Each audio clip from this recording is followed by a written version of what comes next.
How about that? That's better.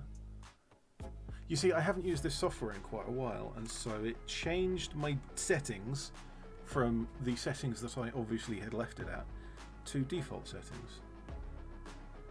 And that is not what I wanted. So hello! How you doing? Thank you very much to the Manchester Nerfer for pointing that out. I should hopefully have audio now, although it does take a few seconds for it to come through. And as soon as I get confirmation that there is audio, I will answer the question again, or respond to the comment again rather.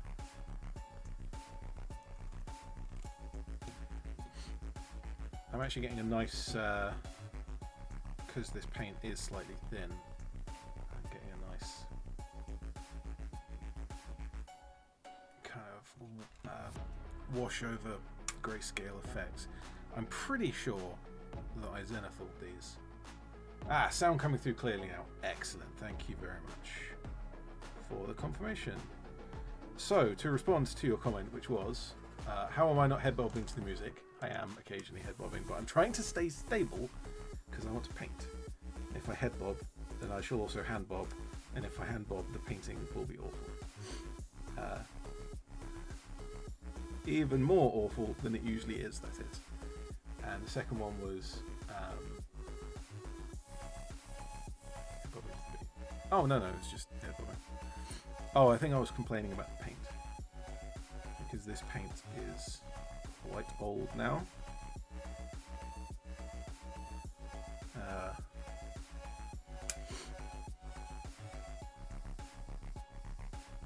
Where is the handle of this pen? I think it's almost completely missing.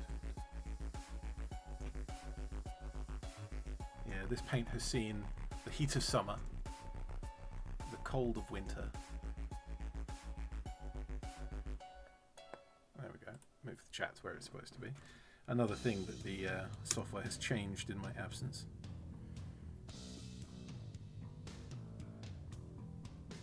I did mention on one of my community posts recently that I'm probably going to need quite a few new paints soon, to the point where it's almost better for me to get an entire starter set, not just buying the one or two paints that are running out, because so many are running out. It's best to have a starter set. Manchester Nerfer, I believe I have some of the original Games Workshop paints. Well, they still sell them, so I mean, I wouldn't, because there are so many better options on the market.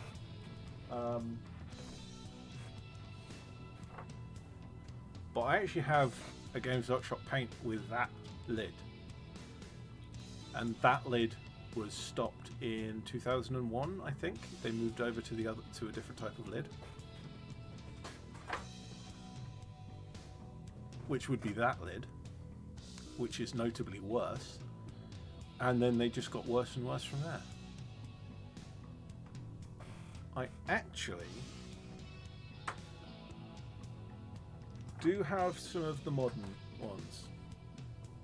There you go, there's an orange with that lid, the new lid design, which is you're constantly having to clean out the gap between the inner and outer part so that they just wedge themselves open.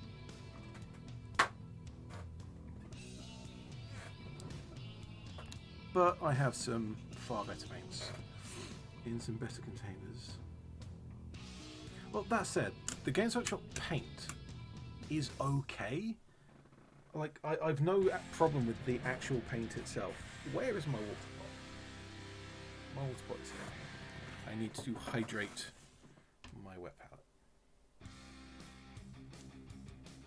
Andre van der Vlees. Is that the correct pronunciation? I don't believe it is. Can't stay for the stream, but happy holidays and see you next year. Happy holidays to Manchester Nerfer. And the same back to you, Andre. I look forward to seeing you at some point fairly soon. And there will of course be many videos as well.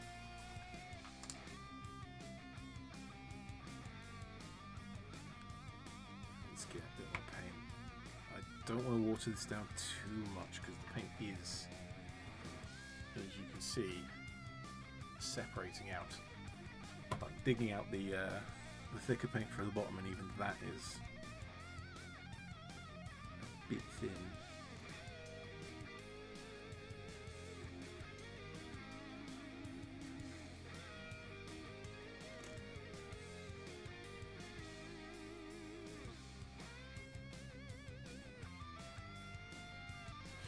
Although this is a little thicker than the last one.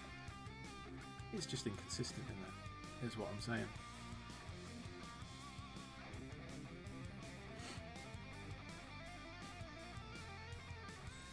Oh, you have some even older than these.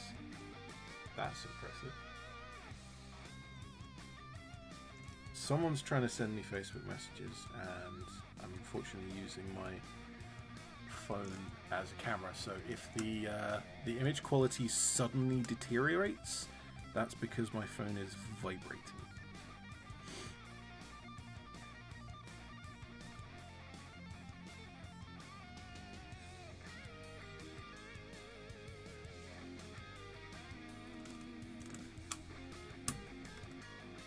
So what was it?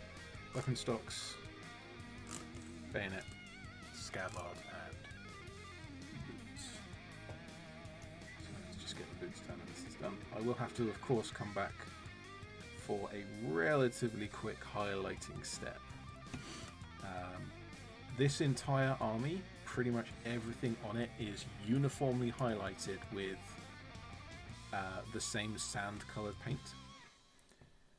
And that sand-coloured paint just happens to also be the sand of the uniform and the dry brush highlight on the base. So that sand paint is probably 80%. Oh, that was you. Oh, okay.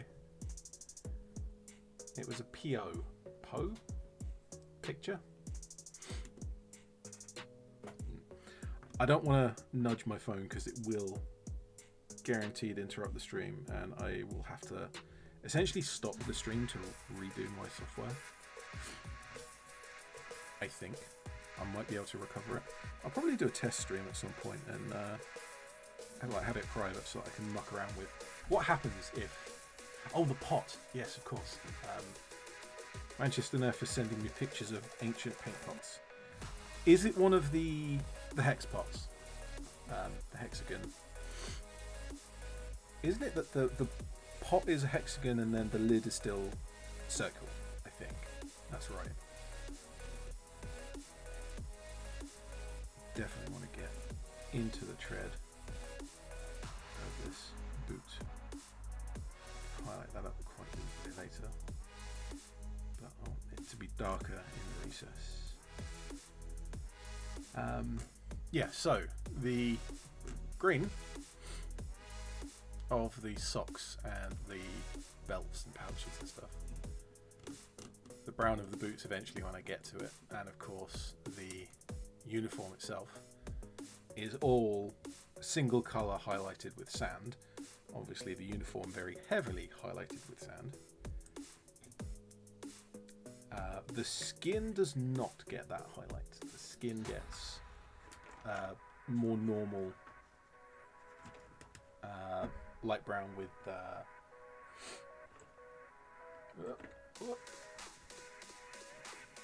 Caucasian paint skin tone. Yes, correct. Okay, so they are hex pots. I don't think I've certainly seen them. I know people were using them when I was in Games Workshops back in ye olden days, but I don't think I ever actually owned any myself.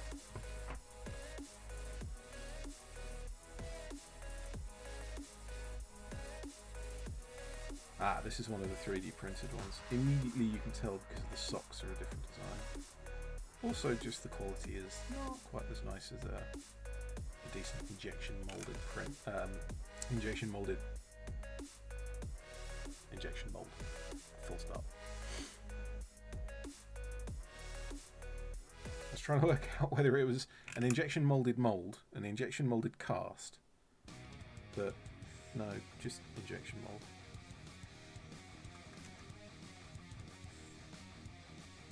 Yeah, that's good. Oh yeah, Manchester Nerfer at the start said about bobbing head to the music.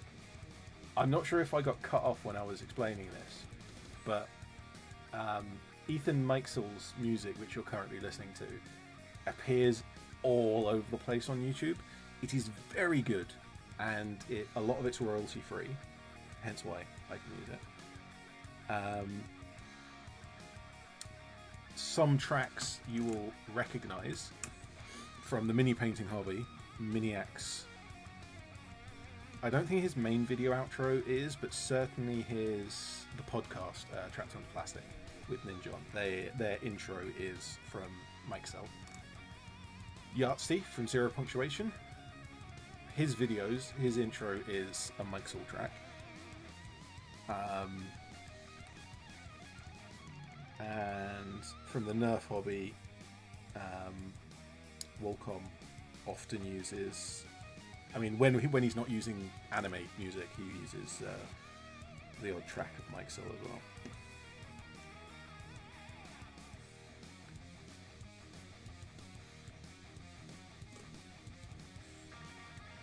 Slightly annoyingly is my headphones are dying. Or rather, the headphones are fine, it's the cable. I just need to replace the cable from there. But every time I move my head to the paint, my right ear mutes because of the dodgy cable. And then when I move back to the model, it kind of crackles back to life slowly, which is somewhat disturbing. Well, not disturbing, it's just annoying.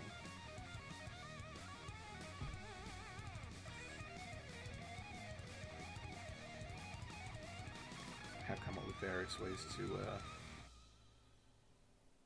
wrap it around the headrest, which helps, but not enough. I just need to buy myself a new aux cable. A couple of quid. I'll do that at some point. Get one off eBay probably.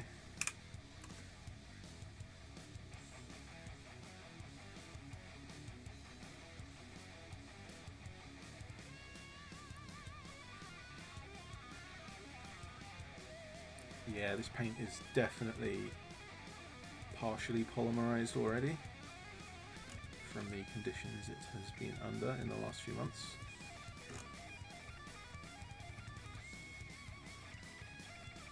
Because I'm thinning it down quite heavily and it's very quickly becoming very thick.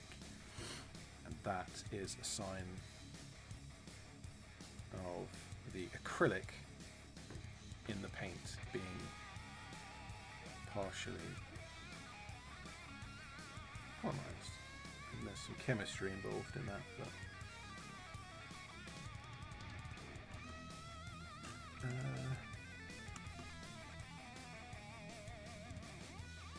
I mean, I know enough to sort of explain it to someone, but it's not something I've properly studied.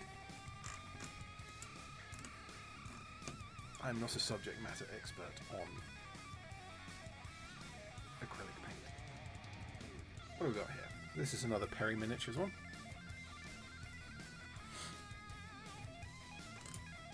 Key point. Very pointy.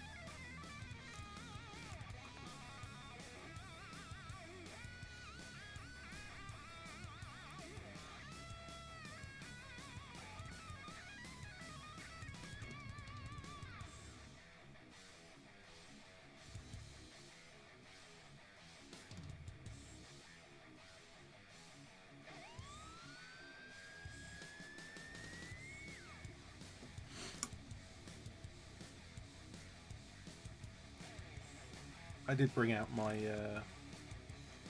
other bolt action British models that I've already done, just so I could compare.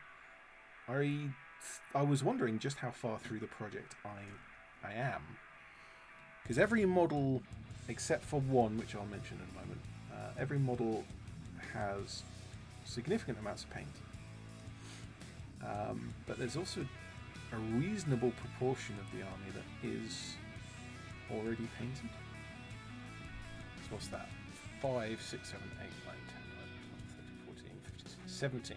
I've got 17 models, including several vehicles that are painted, and I've got 20 something in here. And given the fact that these are all partially painted, the uniform's done, once I've done the work today, the boots and weapon stocks will be done.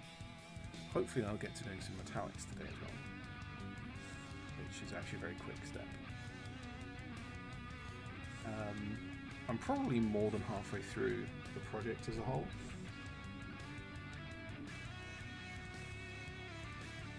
More buzzing on my phone. Apologies for the shaky cam if it happens.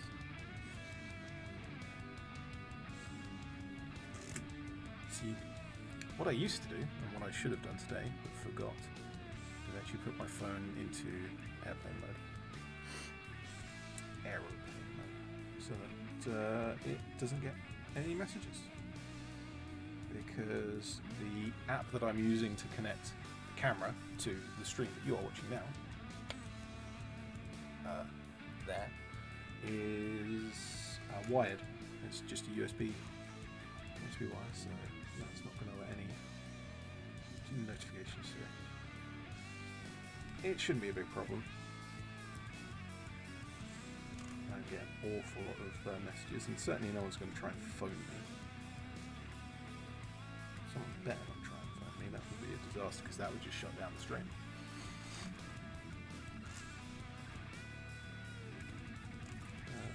So this guy doesn't have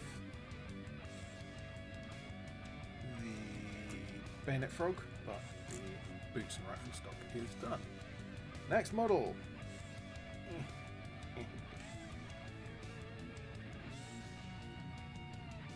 Okay, this is another Perry Miniatures model. This time the Lee Enfield has at its muzzle a grenade cup. The Lee Enfield was used as a rifle grenade launching platform several different times over its history. This particular design is the kind of cup type, where essentially you just thread a cup to the end, like just a metal cylinder to the end of the barrel. Put in your grenade and you shoot usually a blank cartridge through it, and the blank has enough power to throw the grenade far further than you can throw it by hand. Often in the order of a couple hundred meters. I have seen... Is that a sprue gate on his arm, on his wrist? Right there. Whoops, forgot to clean that up.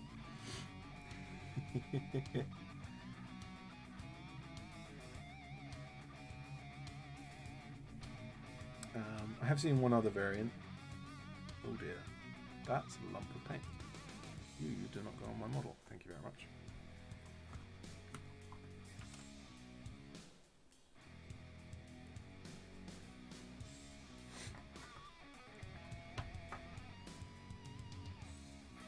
Yes, so I have seen a spigot type, I think they're called, rifle grenade, which uses an unmodified, in theory, rifle, and the grenade has essentially a rod attached to it, and you push the rod down the barrel of the rifle from the muzzle end.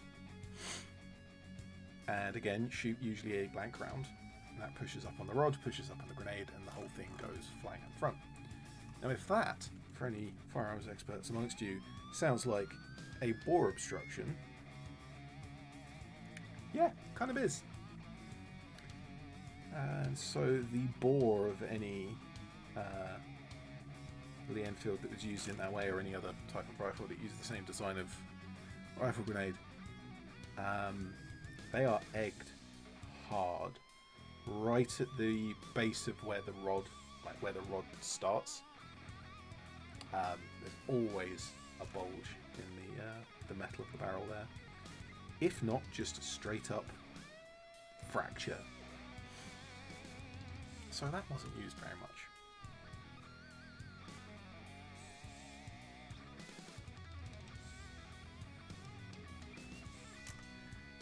The British tended to not use rifle grenades that much.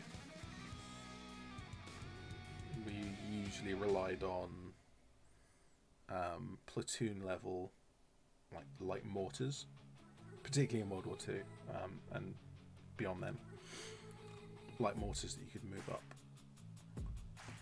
and have what is referred to as organic fire support. Organic just in this context meaning you don't have to phone up divisional command and say, hey, can you tell the artillery battery to fire on these coordinates? You just have your officer say, hey, Jack, with the mortar, shoot over there a bit. Obviously not quite so simple, but that's the concept. Now, if you really want rifle grenades, talk to the French. They love their rifle grenades. All the way up to the FAMAS. Like, when was the FAMAS adopted? 1978?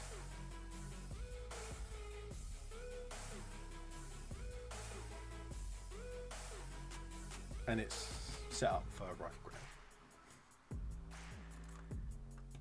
I don't know what type of rifle grenade, actually. That would be interesting to find out. Or possibly multiple types.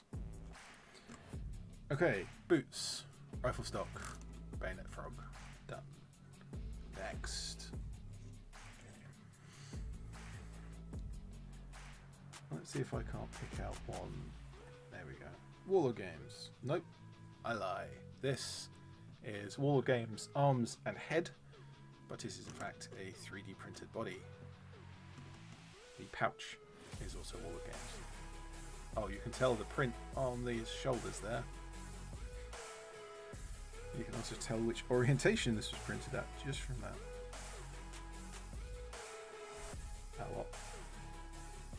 This is just the light machine gunner for the second squad, so it doesn't need to be any better than that. It's fine as it is. He's also missing his toes. On that foot, his toes just sort of end. That's almost certainly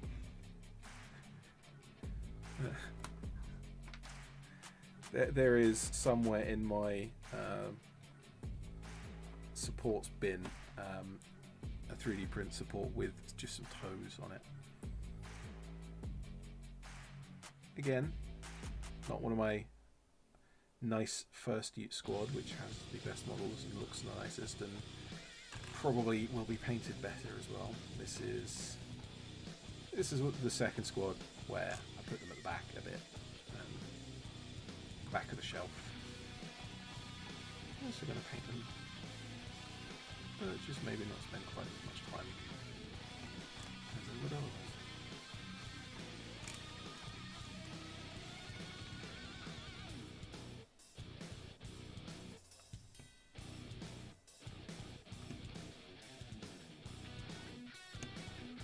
So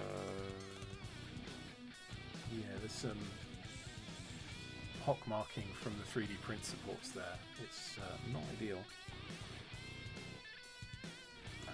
Rifle stock, which on the brand is just this little bit down here. Grip. So I can carefully get into that.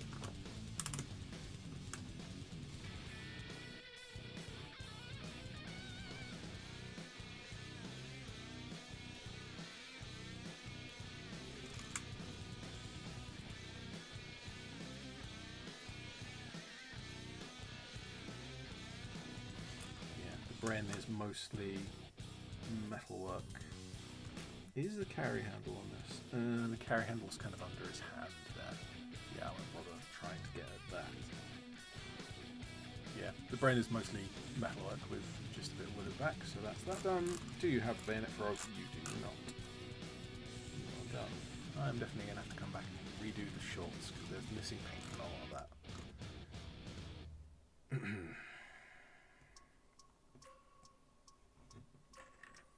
Next is Peri-miniatures again. There will be a lot more Peri-miniatures than Warlord games because the sprue that I got, the Peri-miniature sprue has 12 models plus loads of spare arms. The Warlord games has 6 models plus loads of spare arms.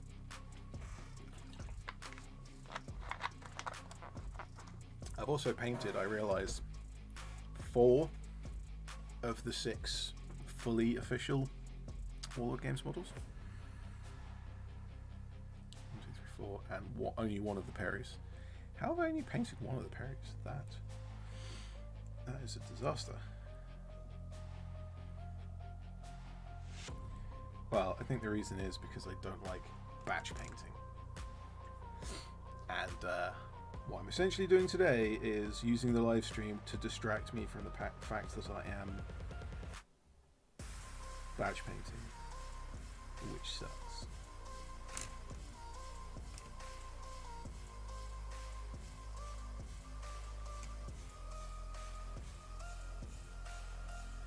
Anyone in the chat, you guys at home, if you're up to any hobby related stuff, do chime in and let us know what you're up to.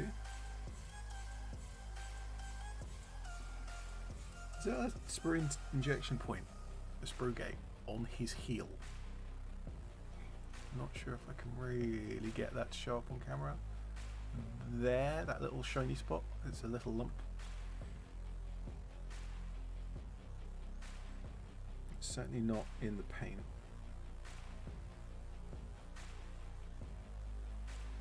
Okay, I may have to compare points.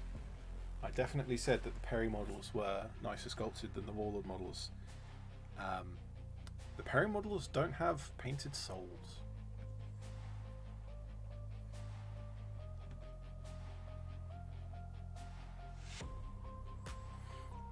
Painted. Sculpted. They don't have sculpted grip on the boots, whereas the Warlord Games ones do.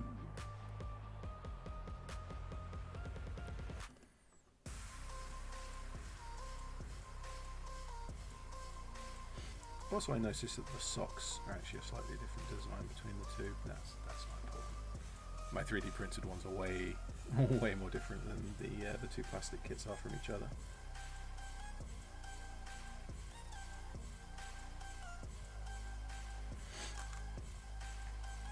I noticed I'd done some amount of metal work, painting the metal on some of the models, like this one with the Thompson and the Bren, and then a lot of them, like this Lee Enfield, for example, and a lot of the other ones in the pot to come, I have not done any such thing. So I assume at some point I sat down to do a batch paint, picked to do a metallic, and didn't get very far. I'll tell you what it might have been. It might have been I was painting something else, and I had some metallic, some silver left over on the wet palette, and so I grabbed these and just filled in the odd bit here or there until it ran out, and then stopped. That is possible. Boots, rifle stock, and no bayonet frog. You are done. Next, let's have an interesting one. Let's have my light mortar team.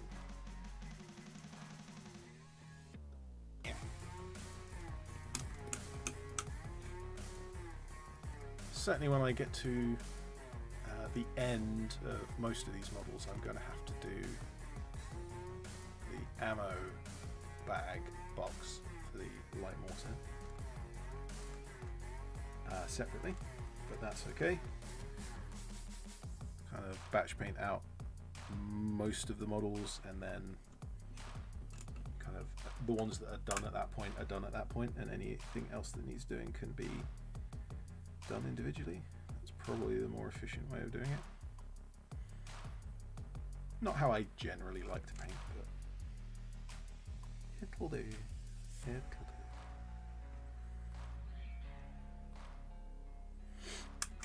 Recently played with Ratman. He came down to have a few games bought action, and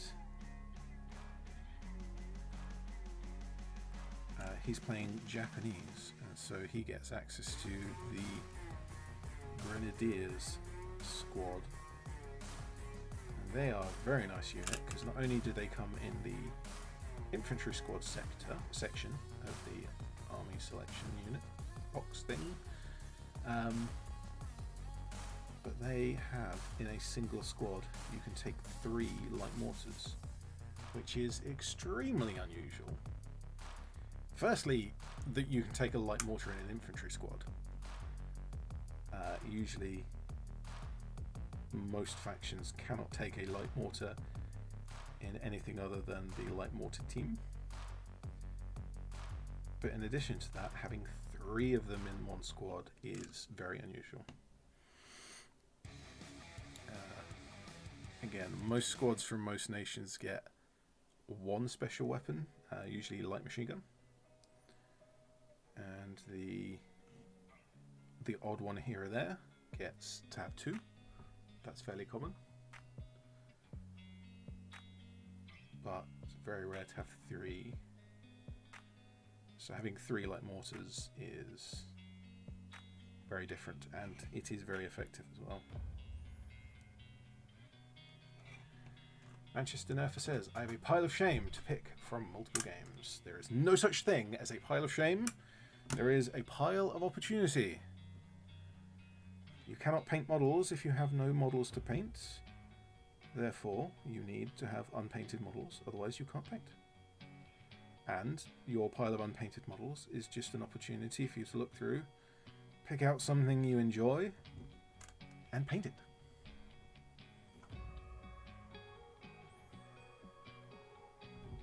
So, 1 bayonet frog, 4 boots, well, 3.5 boots. Let's finish off this one.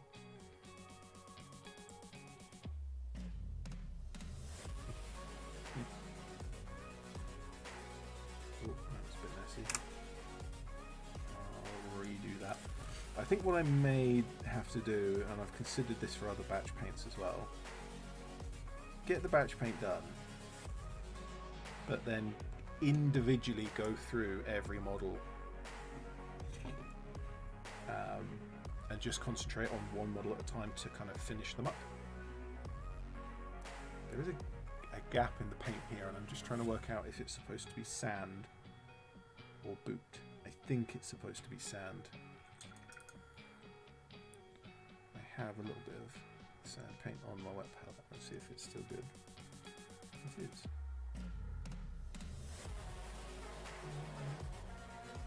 Hopefully that's good enough. Right, done. Next is another Perry model. Have we done all of the Warlord models? War or Perry's? Roth printed, you're printed. Warlord or printed. Okay, there should be one more Warlord model in the collection. There you go. I'll do that one next. Perry model. Yeeting a grenade. He doth yeet. Yes, pile of opportunity. I have recently gone through mine, and I've picked up an awful lot of stuff this year. In the order of several hundred models, and I have painted nearly 200 models in the last year, but I have acquired quite a few more than I have painted.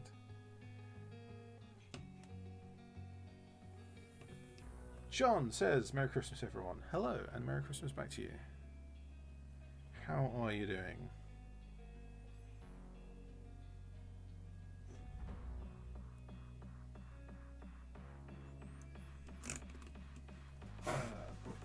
What time are we at? Wow, 40 minutes in already.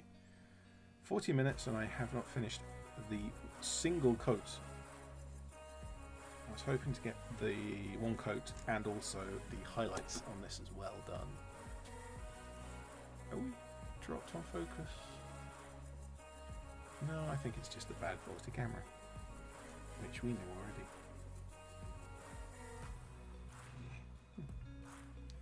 Good, good.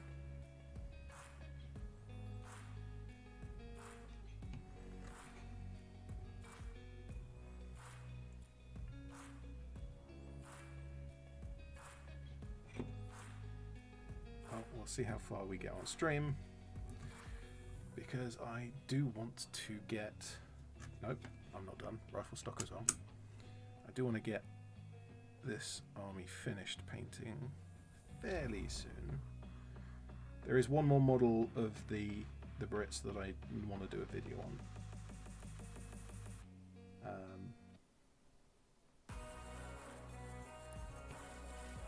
So yeah, I just want to knock out the rest of them. I chose a relatively simple painting style, or paint scheme for them. Essentially each section of the model is base coat and then mix the tan and highlight and done. Very simple, very quick. But when there's... Can you stop flickering, please? My lights are flickering again. Hopefully that's not coming through too badly on stream.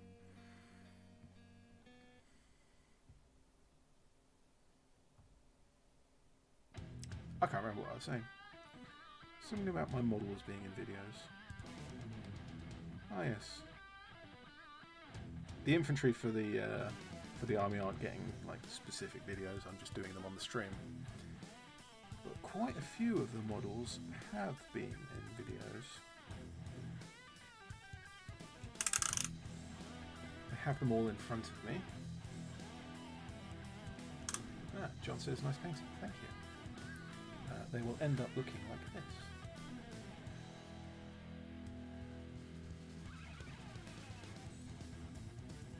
So these are the first two I did a video on, and this is the Perry miniatures and this is the Warlord games, and I got a sprue of each to compare them, because essentially in the box in the Perry box and in the Warlord box you get all the same options, submachine gun, Bren, officer, light mortar, anti-tank rifle, yeah, all the same options.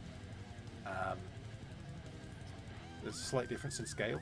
You can see that the Warlord's hero scale and the Perry is true scale. That's why they look kind of thinner. They're the same height, but the Perry one's slightly thinner because it's true scale. And they're cheaper, way cheaper. I think the Warlord comes out to about £1.10 a model, and the Perry is 65 pence, or at least it used to be. That may have changed.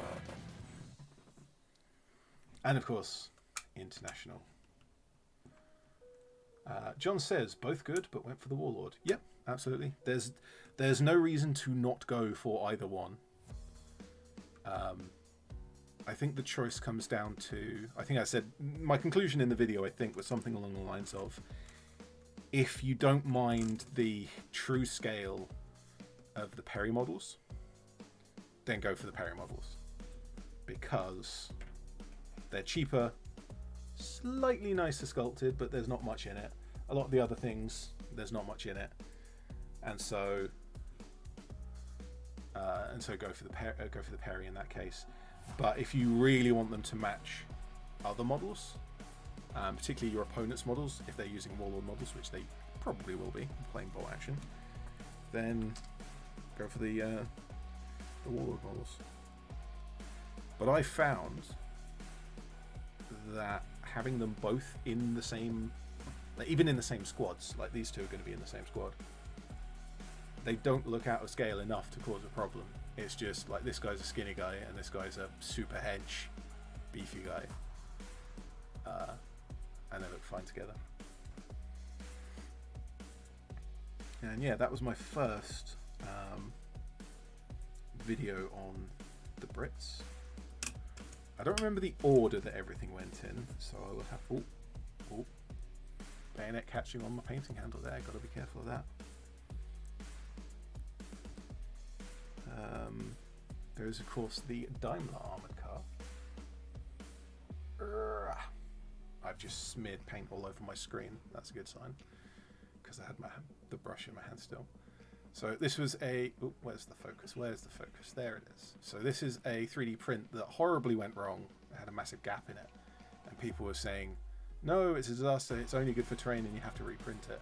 Well, I filled up the break with Milliput. It's really visible on the inside there. Sanded it down to create the armor panels. Glued a wheel on. And would you look at that? All looks fine. So that was another video. Since then, this little armoured car has snuck up behind a Panther heavy tank and taken it out. Bonus for the rear armour. So if you notice, I free-handed on a little mouse.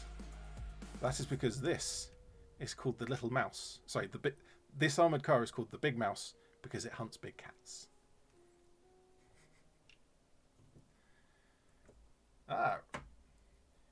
Rainick, I think that's how you pronounce it, has been building and painting some Perry US infantry. I can only assume that they are the same quality as the Perry Brits. I have seen some of the sprues and I was tempted by them, but I ended up going a slightly different route for my Americans. Essentially, I got the Conflict 47 starter box because that comes with Sherman tank with the bolt action and Conflict 47 turret, and it comes with the Walker, Coyote Walker, I think it's called. I don't remember. It's on the shelf back there somewhere. It is that one. No, it's not. It is that one there, because that is a 40k Sister of Battle Pennison engine thing. That is the American Walker from Conflict 47.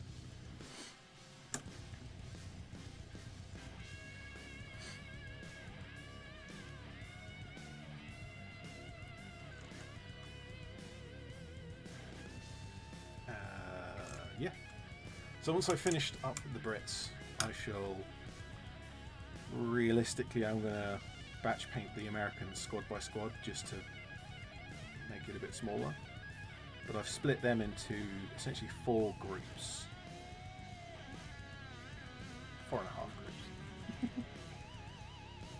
John Clark says, nice armoured car, thank you. Because I've got 3 rifle squads. No, I've got 3 veteran squads with lots of submachine guns and BARs and some rifles. And then I have like the 4th batch essentially is the officer and the weapons teams. What is it? Bazooka, sniper, medium machine gun, the officer, light mortar, that's the other one.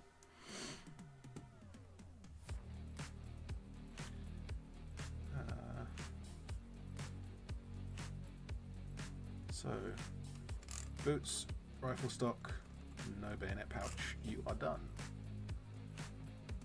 Another vehicle that I have done a video on, just while I'm changing models here,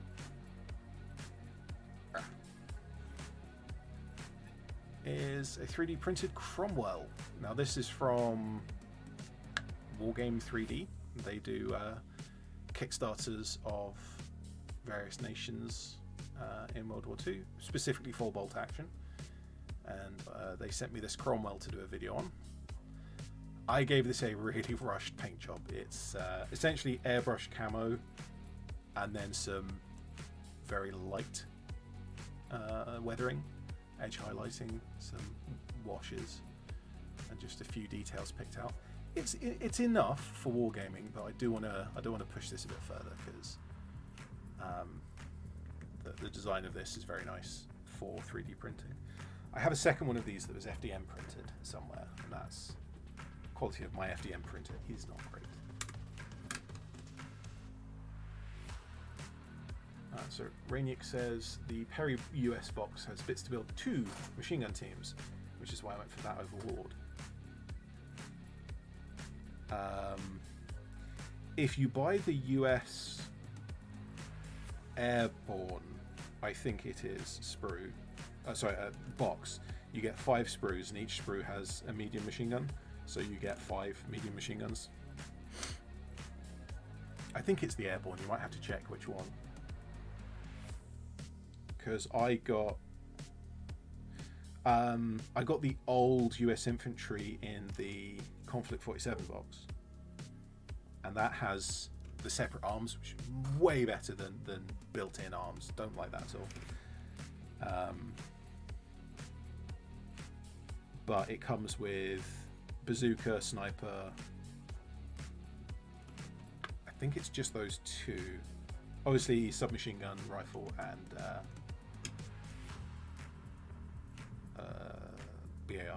BAR rifle, submachine gun, rifle and carbine. Actually, the M1 carbine, the M1 Grand.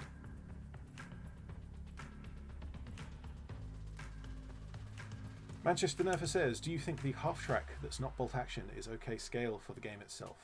Is that the one you sent me? In which case, unfortunately, no. Bolt action is 1:56 scale, and the one you sent me is 1:76 scale. So it's about, what's that, one and a half times the difference. That said, I am making a 1:72 scale bolt action army for British, and the Brits can use the half track under the Lend-Lease rules, and so I can use it, and it will definitely go in that platoon. Essentially, that's mostly using FX kits. I think the one you sent me, can't actually see the box from here, but I think it's also an FX kit.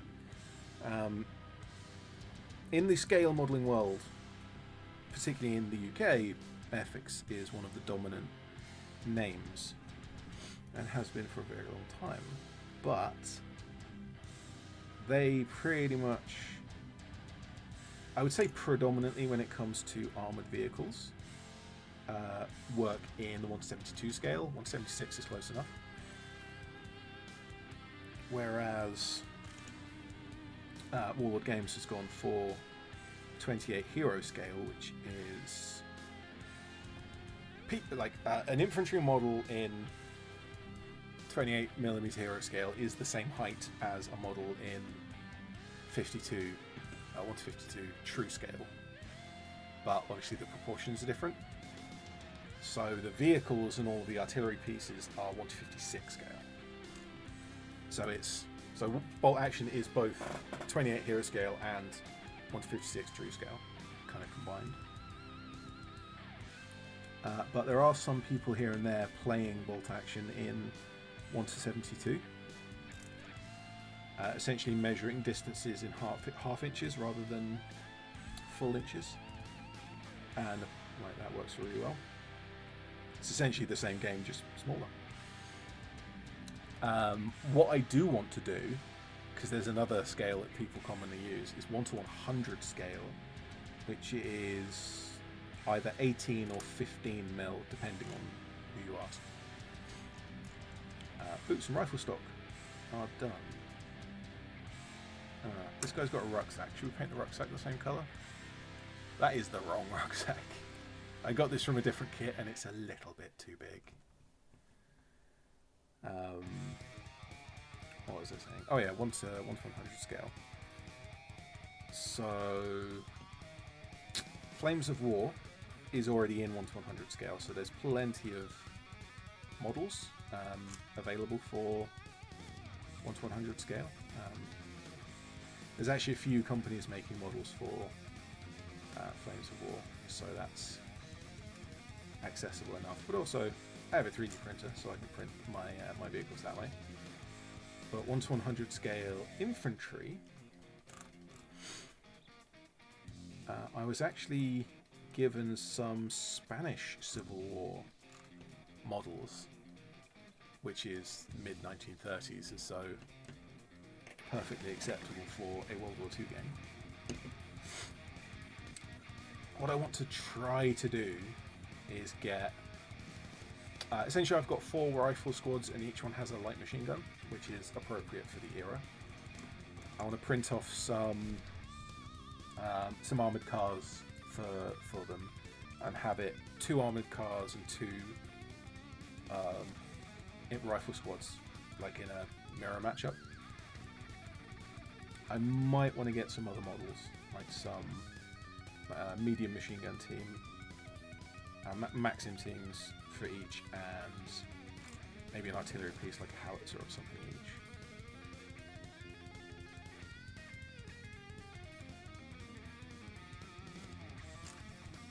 But yeah, I haven't fully decided on that. Essentially, I want to make a travel set, so you can play bolt action on the move, which would be just a fun thing to have. Probably not something I'd ever actually practically use, but just a fun thing to own, a fun thing to make.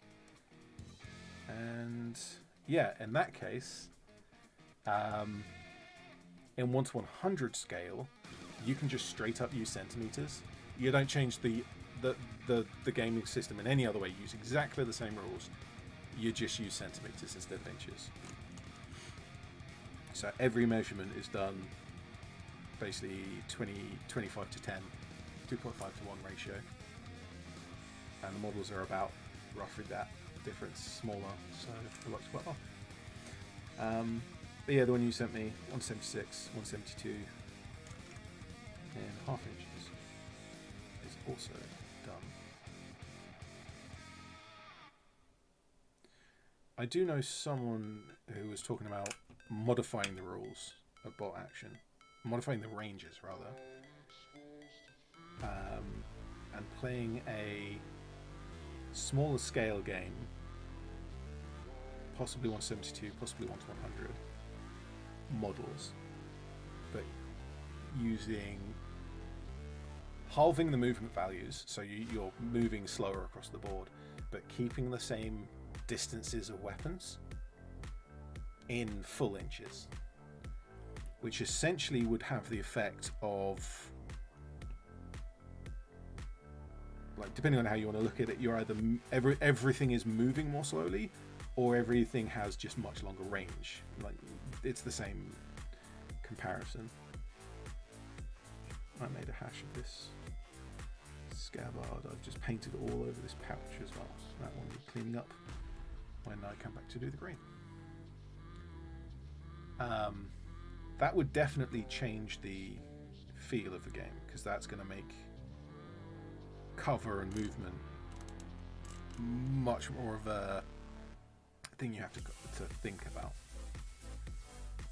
and getting over to your enemy if you want to play a more aggressive up close force like I do.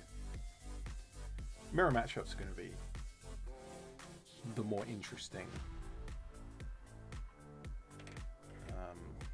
consideration there. Legion Smiles says, Merry Christmas, and Merry Christmas back to you. How are you doing? Good to have you here.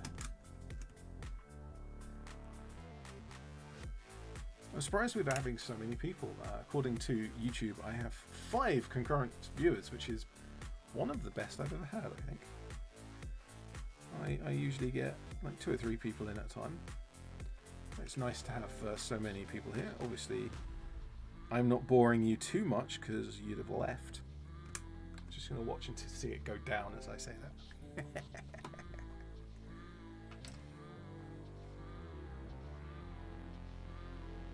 What I was doing, actually, just before I continue on with this model, I was going through all of my British models and talking about which videos that they've been in And one of the ones that I've done more recently is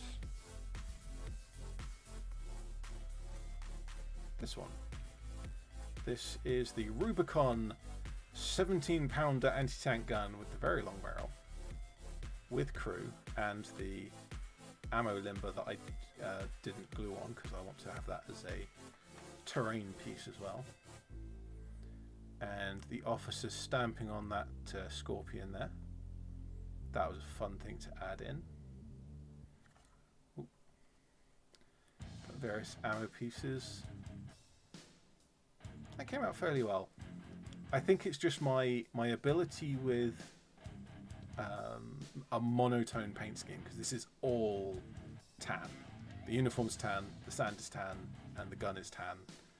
It's all very monotone, and so I was struggling to differentiate parts and have like enough contrast in the model, short of going really harsh with shadows, which I didn't really want to do. But that one came out fairly well given my skill level. Certainly something I want to come back to from a very different model, I think.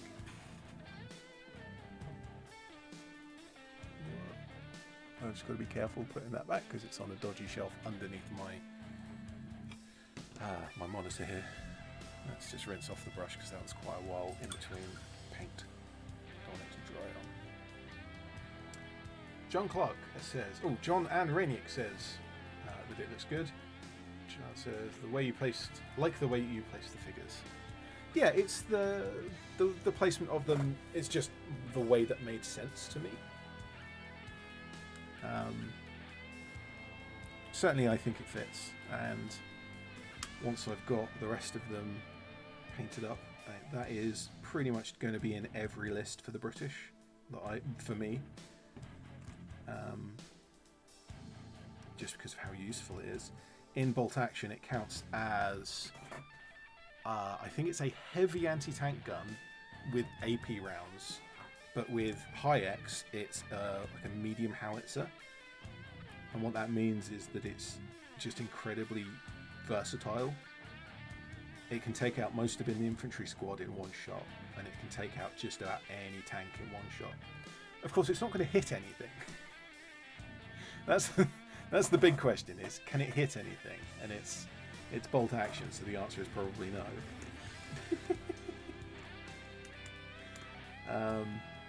But if it hits, it's doing a lot of damage either way. Especially if you want to take it as a veteran option with a gun shield, because for anyone who doesn't know bolt action, the gun shield option increases their casualty roll by 1, and if you take them as veteran, their casualty roll starts off as 6. So it starts off as 5, and so it gets upgraded to 6. And so essentially, in any shot that comes in, not only needs to hit, but also needs to roll a 6 to actually cause a casualty. So they can be very hard to remove from the field, or at least that's my hope. I'm sure there are ways to get rid of them. Raynick says that it doesn't have to hit, just scare your opponent. I mean, in bolt action, you have to hit to cause pins, and that's the mechanic for scaring your opponent. So it has to hit to scare them. But yeah, certainly one thing I've found with my ZiS-3 and my Soviet force, wherever I place that thing, my opponent puts their tank on the other side of the field. So it definitely has psychological impact, and if you want them.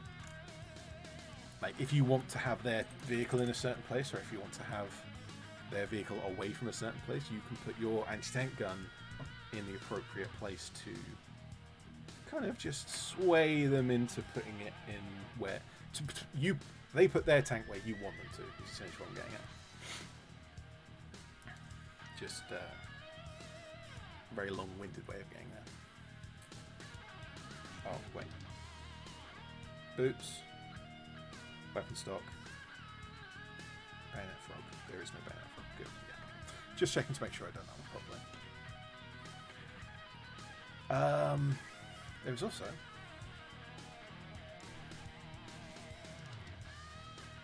when I can find the focus, if there is a focus, just about there. This is the Warlord Games 2022 Special Edition model. This is Paddy, Lieutenant Paddy Main. It's actually a very interesting model. For one of the first times I'd ever tried to paint the box art, which is something I don't usually do. Usually I just go off and paint my own thing. But in this case, I looked at the promotional images. I thought it looked pretty good, and so I kind of just went with kind of replicating that. And essentially the entire model is painted in some shade of brown, but this is brown mixed with green. The trousers are brown mixed with blue. The rifle stock, I think, is brown mixed with red. And it's just giving all these various tones out of the same kind of original colour. The ammo box is obviously green, but it's a lot more green in there. One thing I like in the sculpt is that he's got his hand in his pocket and you can see the shape of his knuckles poking through. This was a really cool model. I mean, it is a really cool model. A lot of detail sculpted now. Right, where was I? Model, paint. Let's get some more of this gloopy brown paint. I really like this brown paint, but this particular pot of it is dying steadily. I may have to sacrifice this onto some terrain, I guess, and then buy myself a new pot. Or, as I have mentioned a couple of times recently, buy myself a hobby paint set. Because I've got a few paints that need replacing. Browns. I actually bought myself some metallics recently, gold and silver, so I'm good for that. But then red. My red is drying up.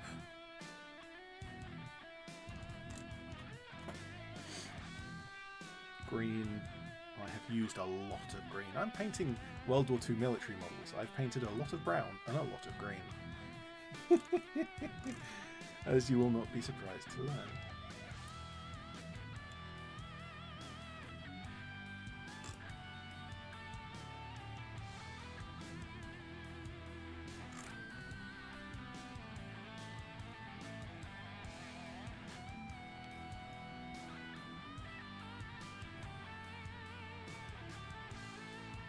Thin that is. That's straight out of the pot, and it's so thin it's basically a wash. I have to be really careful with applying it.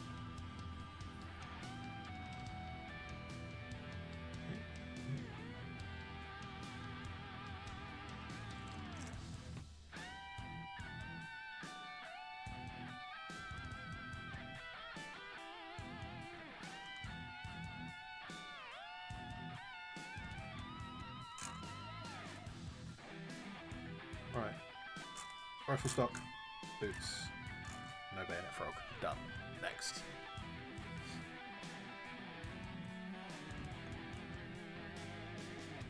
Another model, or three models that I painted were the Galahad armoured suits from Conflict 47.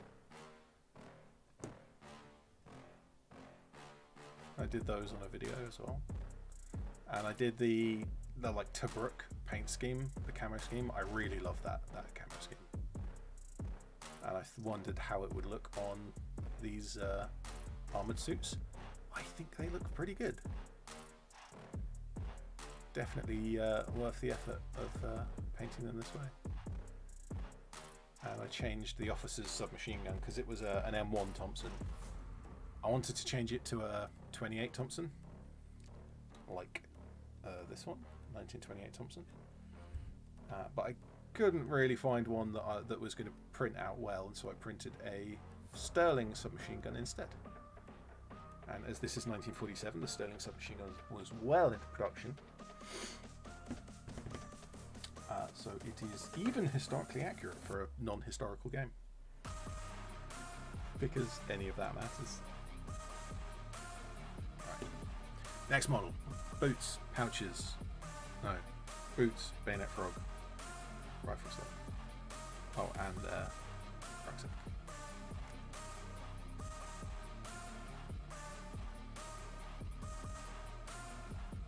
Yeah, this is definitely a 3D print. That foot has lost all of its detail. It's like looks like some layer shift going on there.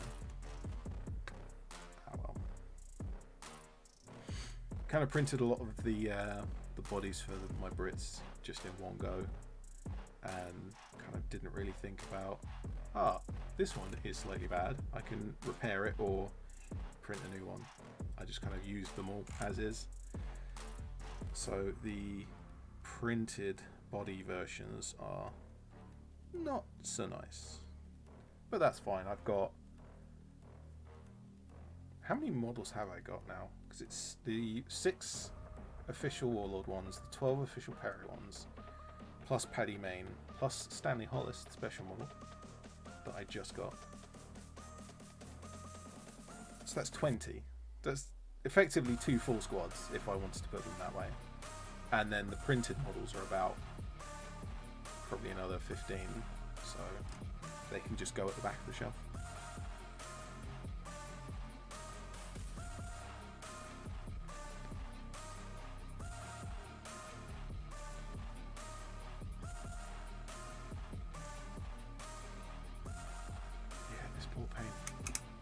This poor paint is suffering. Yeah, I'm gonna need a new brown fairly soon.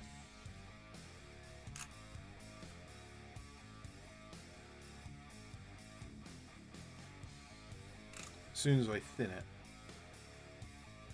it turns to water because the acrylic is partially polymerized and just drops out of it.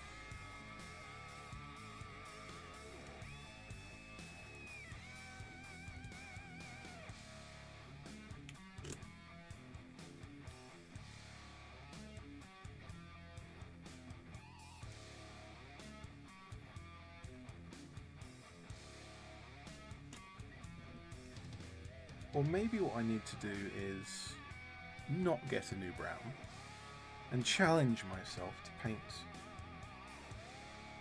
some models without brown.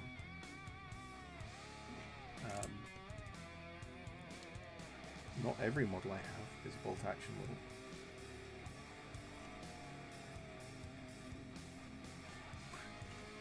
model. Those poor feet, those poor lumpy feet.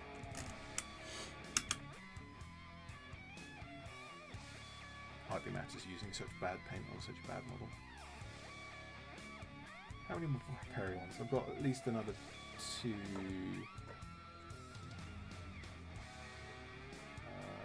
Yeah, just 2 more Perry models and then all the rest are printed. So we can go through those. There's one other model I can show off just while I finish off this one.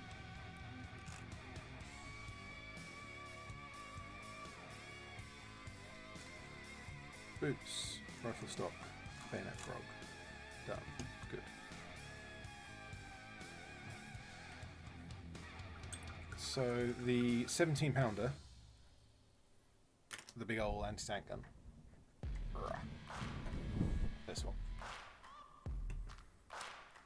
In bolt action, it can't move by itself because it's such a big gun. The crew can turn it, but can't actually move it across the field. And so, to move it, you need a towing vehicle. And so I printed off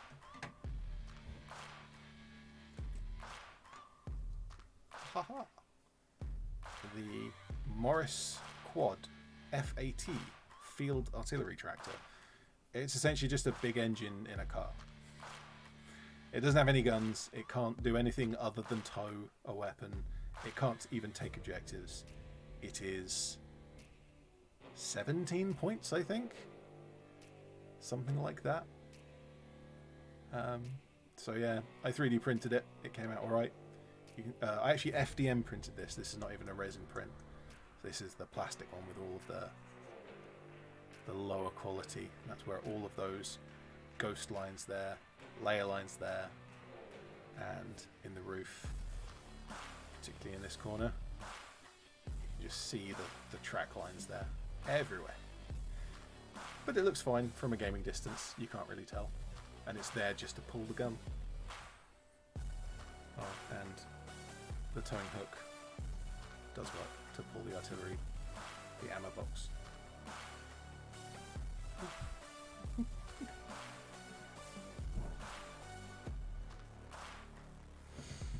What was I doing? Done that one. Yes, we were getting the last of the Perry models out of the way, weren't we?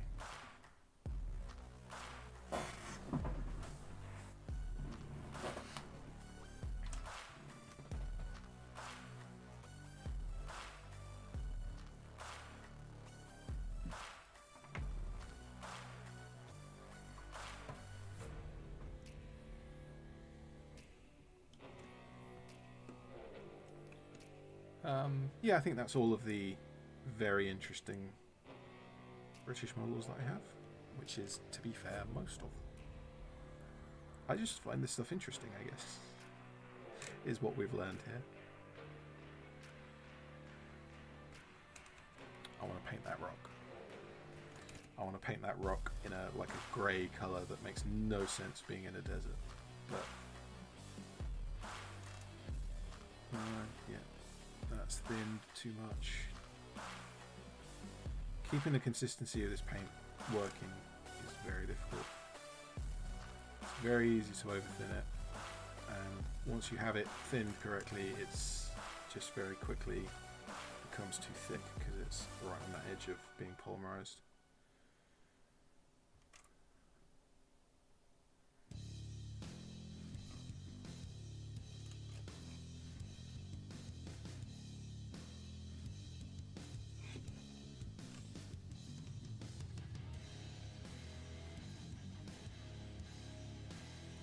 What do I need to do after this? It's skin, metal, and then the highlighting for... Well, essentially highlighting for the skin, highlighting for the metal. Nope, say it again. All of the metal, highlighting for the skin, highlighting for the brown and the green. And it's pretty much this whole platoon done. Which is pretty cool, actually.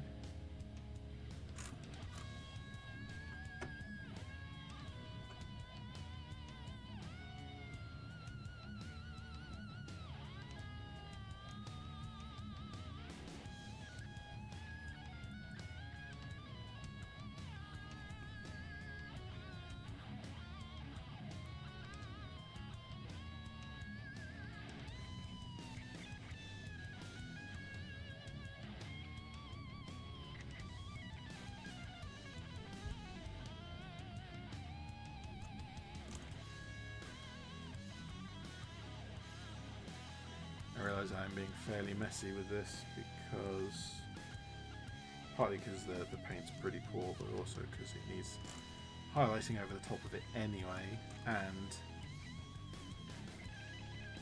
where the metalwork isn't done.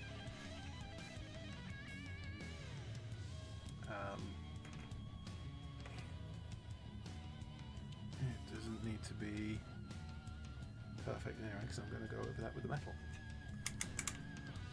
This guy lying down with his binoculars, this is the artillery observer. So the Brits in Bolt Action get a free unit, the artillery observer, who most of the time brings down an artillery strike on his own head. That's just the rules.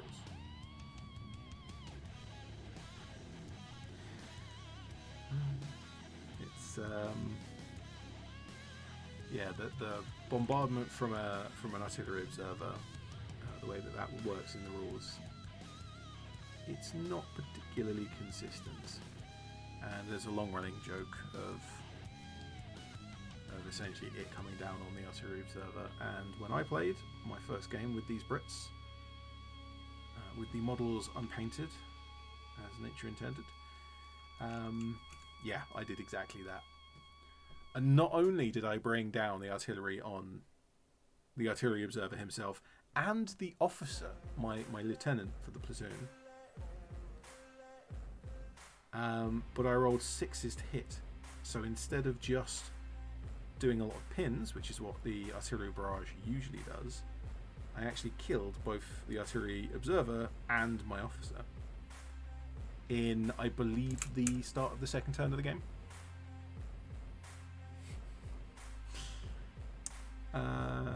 Yeah, it would have been, because he came on the first turn with the officer. The infantry squads were delayed, so they didn't come on until turn 3. Well, one came on turn 3, one came on turn 4. My veteran squad, the SAS section, they came on turn 1 in a Bren carrier, raced up to the middle and took the objective and won the game. Essentially turn 1.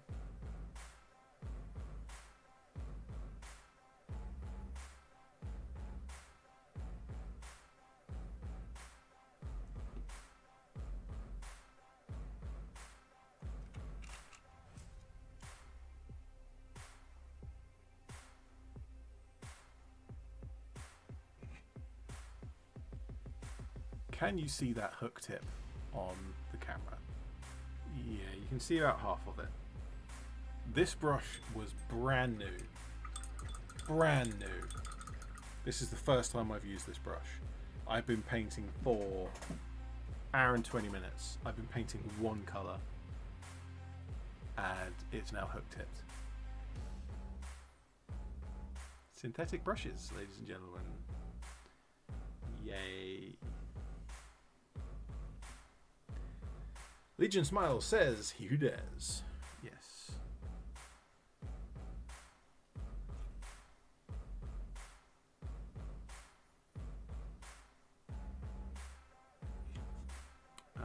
Looks like I did not paint this guy's other sock. Oh well, I have already agreed with myself that I'm coming back to do a highlight layer for the green. So that is not a big deal. So, boots, bayonet frog, rifle stock, done. Next. Oh yeah, this is one of my 3D printed bases that came out really thick. Just for comparison, that's how thick it should have been. There, right there. So it's about twice the thickness, and this is just because I printed this flat on the print bed of the longer resin printer. And I haven't worked out why, but whatever it prints on the print bed, including the raft, it just makes it 5 or 6 millimeters thick, and no amount of changing settings will stop that from happening. Like, I've actually turned the first layers down to 1 layer. There's 1 raft layer, and it still comes out 6 mil thick. It's like 0.05 mil. 0.01 mil in some cases layer height, and suddenly it just prints out 6 mil thick. No idea. I'm on probably my 5th screen, I think, for that thing, and I'm not replacing it again. When that screen goes, I'm just going to buy myself a whole new printer, something much more modern, from a better company. Like, I don't know, Frozone has a good reputation. Anyway, whenever that happens is whenever I'll get a new one. Whatever's reasonable, maybe not cutting edge, but second, like reliable, known, proven tech at that point.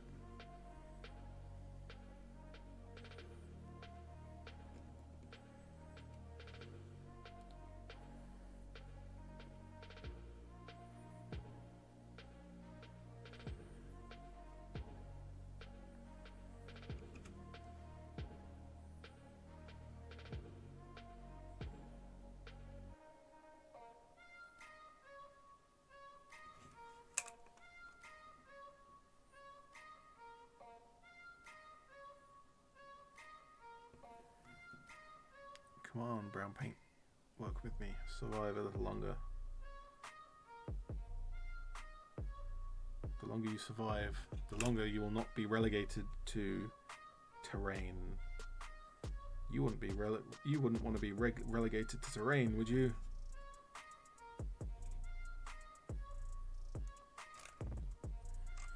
I am tempted to just buy this paint again because, short of being in horrible weather conditions, it has proven itself to be very good. It mixes very nicely with a lot of colours, including blue, as mentioned earlier. For Paddy Mayne's trousers, that's that brown mixed with blue. Really nice colour. So yeah, this paint mixes well. Other than being in terrible weather conditions, it has lasted quite a while. This is actually my second pot of it, because my first pot ran out, not dried up. It didn't go lumpy like this one has. I used it all, every last drop. I cleaned that pot out with my brush at the end before I got myself a new pot of the same paint, because it is just that good. For reference, it is this paint. So good that I've worn the label off. This is a Revell Aquacolor in the blue cube pots. I don't like the pots, I will admit that. The pots are terrible. They're almost as bad as the Games Workshop pots, but this paint, this particular paint, dark brown, leather brown, is one of my favourite paints.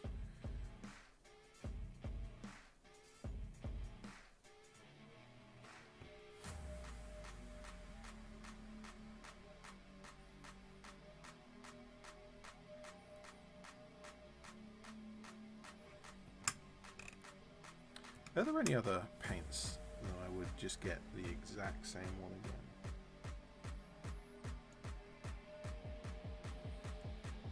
I don't know. I'm quite happy to change paint, even in the middle of a project. My Gaunt's Ghosts actually are a fine example for that. The cloaks. There's two different dark greens and two different light greens, because I've changed both the light and the dark green during that project. So there's, it would have been the dark green that changed first. So there's an intermediate group where there's the new dark green and the old light green, but then there's also both new and both old. So there's three different groups in my Gaunt's Ghost army. Can't tell the difference. They look the same, because my painting style and my technique has been deliberately the same for all of it.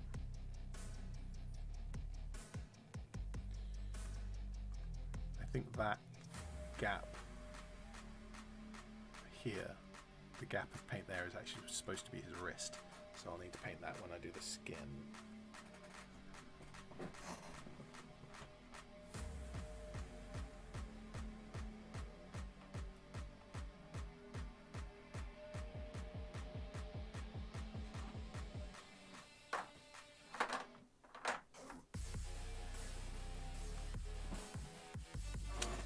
I would get this one again. P3 underbelly blue. It's like a grey blue. It's very lovely. I keep using this on different models, and I can just work this in ways that a normal grey or like a proper blue just can't do. And so having something that's this pale blue off-white colour is just so useful. I've used this as highlight, I've used this as base coat for various projects, and that comes out well. Tell you what, as an example, the quad tractor that I showed you a little while ago, the base coat for that, for the windscreen, is that grey blue.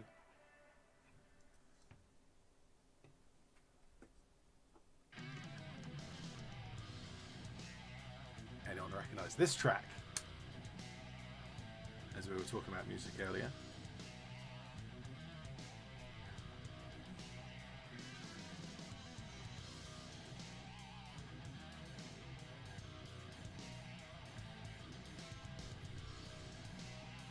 Right. Bayonet frog. The inside of the bayonet frog as well. Boots. I've missed so many parts of this model. I have been distracted by talking. I should just stop talking and paint, and then I will paint better.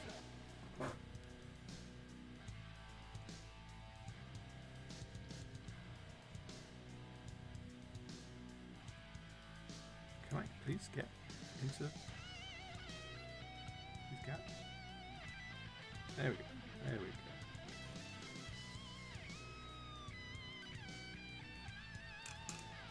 I've always found one advantage of a thin first layer is you actually don't need a full second layer.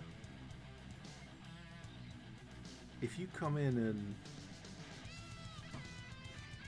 it helps if I do it on camera, you can't really see the difference on camera.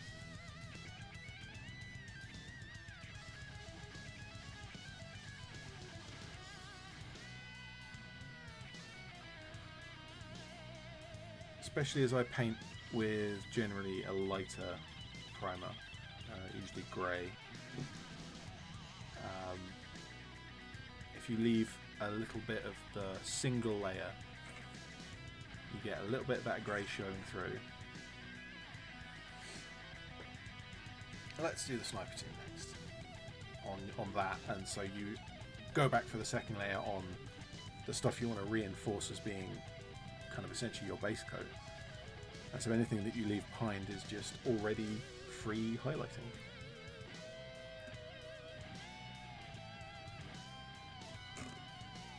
This is a very expedient way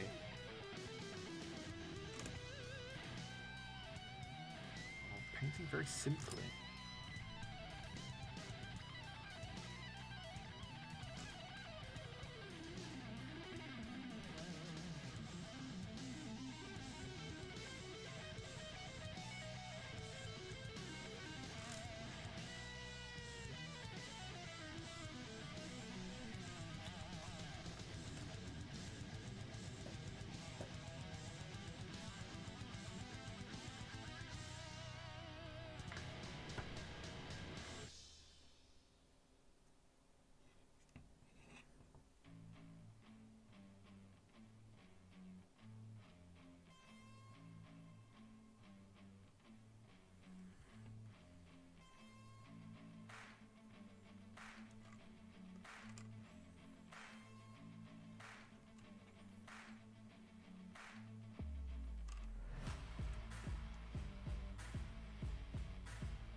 See, I put these models, the team weapons, on the same base, just as a bit of experiment,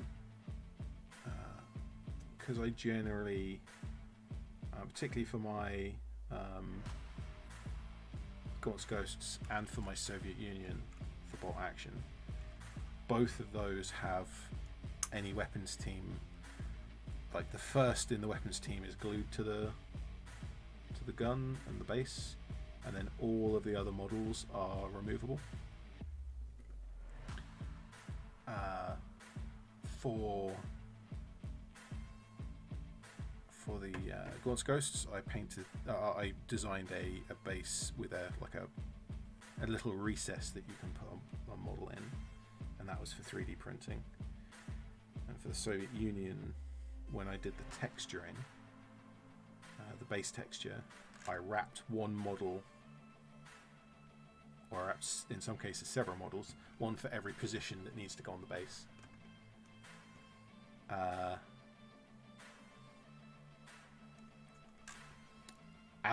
I put them in the texture as it was drying, because that then dries around the base, but because it's covered in cling film, they're easy to remove. Pull them out, pull off the cling film, and once that's dry, the or sorry, you take it off when it's dry, and then you have a nice recess in the texture paste for a model base. And as the Warlord bases are fairly thin, they're only I think 1.3mm thick, that's fine. Like a little 1.3mm thick lip of texture paste is not going to get damaged too easily. For the more traditional gaming bases like this is 3.5mm plus the texture, so that's the same as the Games Workshop, same as D&D by Hobby Heaven apparently. Legion Smiles says, Santa got me an ultrasonic cleaner for your airbrush. That is a very useful tool for a lot more than just your airbrush. But yes, certainly useful for the airbrush. I've been looking at getting them, but they are rather expensive. And I think I'm still in the position where the next big thing I buy for the hobby is camera. I don't really think there's... Because right now, you're seeing this. This is not good quality footage. Like, you can't clearly see what I'm painting, even though I'm painting pretty messily at the moment, so it's not that big of a loss in this case. But I would really like to have a much nicer camera. I have a camera picked out provisionally. Excuse me, what was that? Hold on.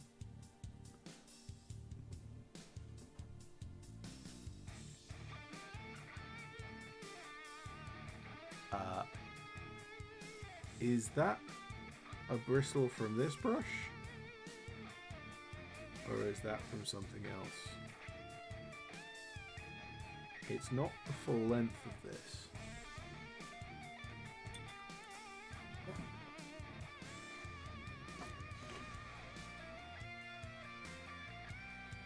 I remind you that this is the first time I have used this brush, and it has already hooked it. And I think it's also shedding.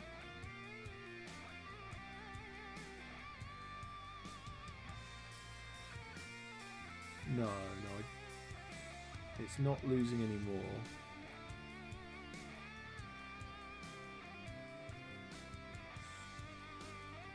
Yeah, okay, so it's not, it must be from somewhere else. It must have already been on the model. Dust from the room, kind of thing. An eyelash, perhaps. It's too small to be an eyelash. It's most likely to be fibre from clothing. It's gone now, I can't. It's absolutely tiny. Maybe it was a spider leg. Also unlikely.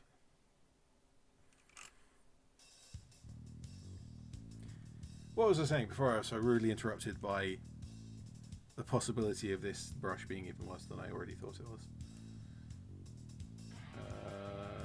Someone had an ultrasonic cleaner. Yes, Legion Smiles had an ultrasonic cleaner. Very useful tool.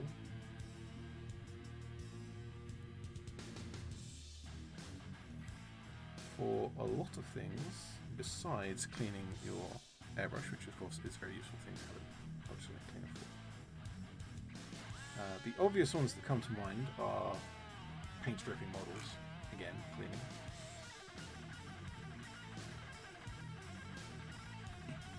Not that I've ever really needed that. I usually use... I've got essentially a motorcycle detergent. That's, I mean, it's essentially just soapy water. I get a little jar, put a model in that stuff, neat. Leave it for, well, at least a day, but sometimes it's several months because I just forget about them. There's a model that may or may not show up in a video. It's my motorcycle on a sidecar for my Germans that was in that stuff for April, May, June, 3 months at least. And some of the paint, like in the very deep recesses, is still there, and the primer's not shifted at all. But essentially, I rinsed it off and immediately was able to continue painting.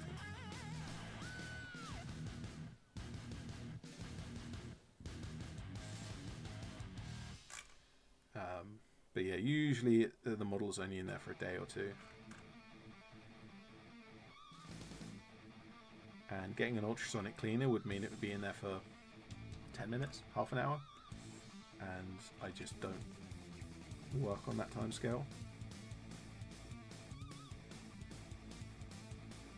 Like, I have so many projects on at any given time. In fact, so many very similar projects on at the same time that I will do a few related things, like maybe mill pot, maybe paint, maybe do like some basing thing, and then I'll bounce to something else while it's drying or curing. And that's just how I like to work.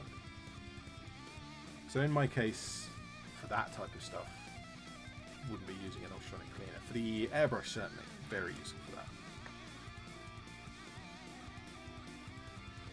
Nearly there, just a few more models. What are we at? Hour and 40 minutes. I'll get 3 more models done and then we can have a look at the army as a whole.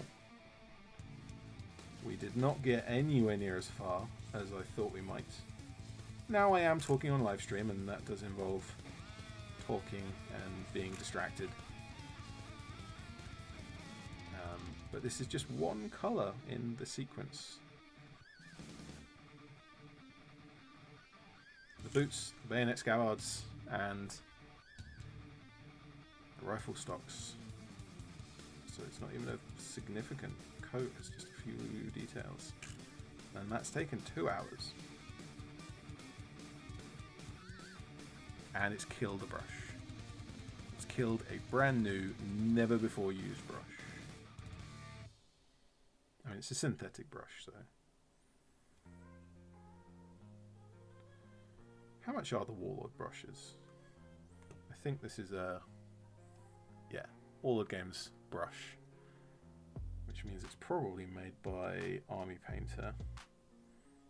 No, it does not say Army Painter on it. It may be something that they've contracted separately.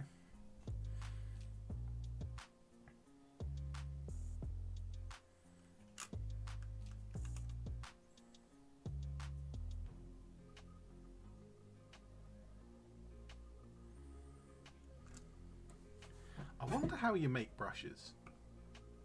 I know kind of the obvious answer to that, but on a more fundamental level, what's the tooling required to make a brush?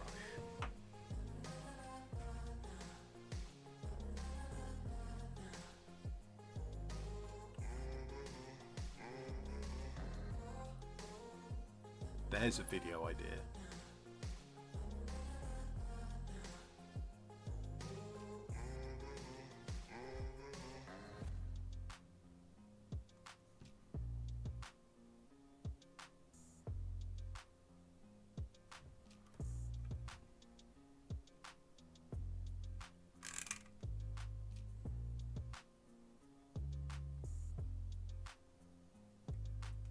A lot of brushes are handmade.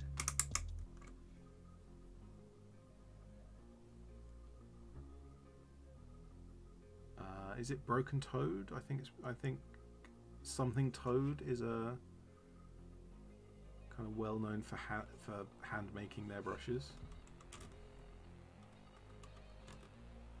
And obviously handmade still means that you're using tools. You're just using hand tools rather than CNC or power tools. Boots, rifle stock, bayonet scabbard. We have a rucksack. Want to get the rucksack as well.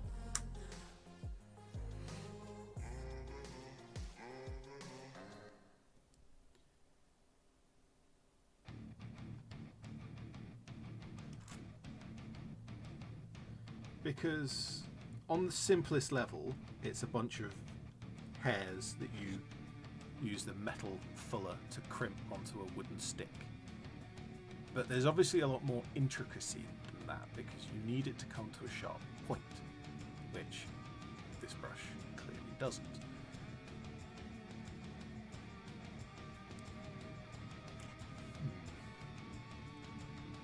This is going to send me down an enormous rabbit hole of looking at stuff and how stuff is made, particularly brushes. But it also brings up the old question, or the old point of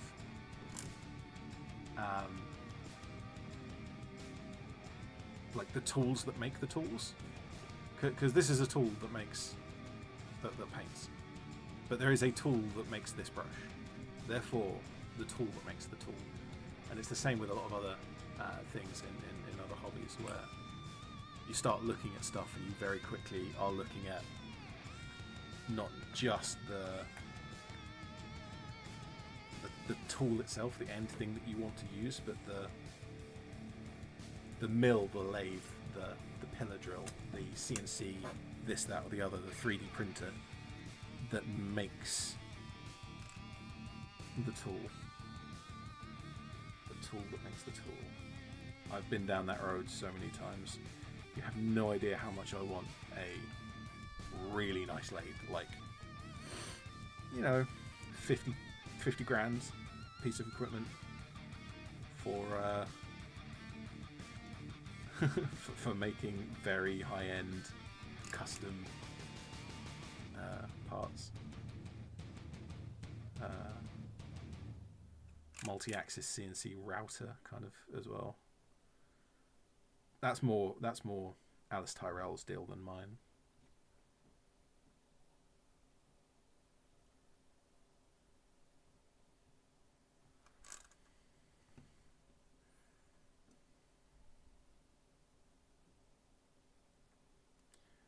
The music has stopped. How long has the music been stopped? Why has the music stopped?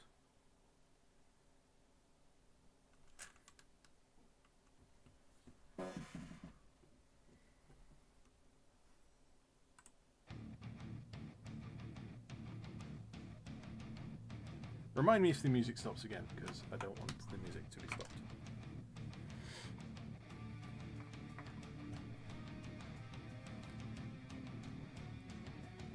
The blob of paint. Another model.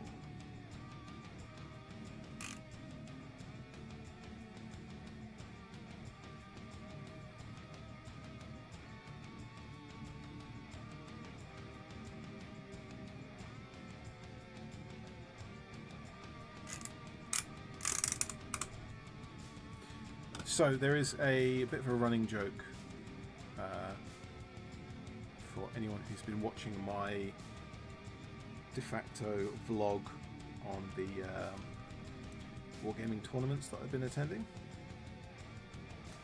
that my Soviet infantry based with snow on all the models have never played on the snow board. They usually have one desert board, one snowboard, and then the rest are forest, woodland, village kind of mixed stuff.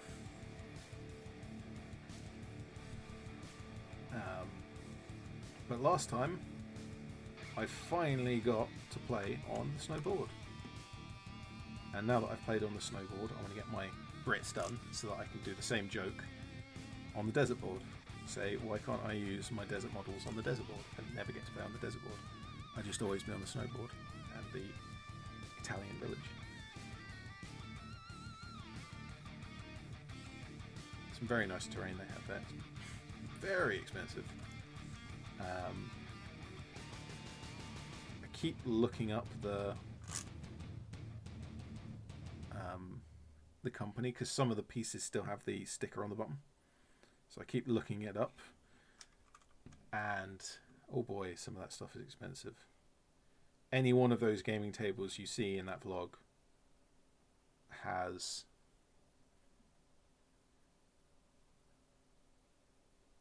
The music stopped again. Did it only play one track?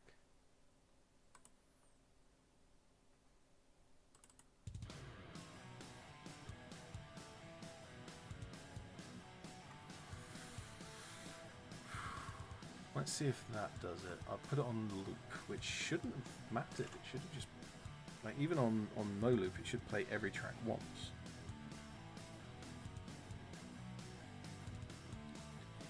What was it saying? Oh yeah, the terrain. Yeah, if you look at the vlogs I've been doing, any one of those gaming boards has several £100 worth of resin buildings. And other and like the buildings and walls for various theatres.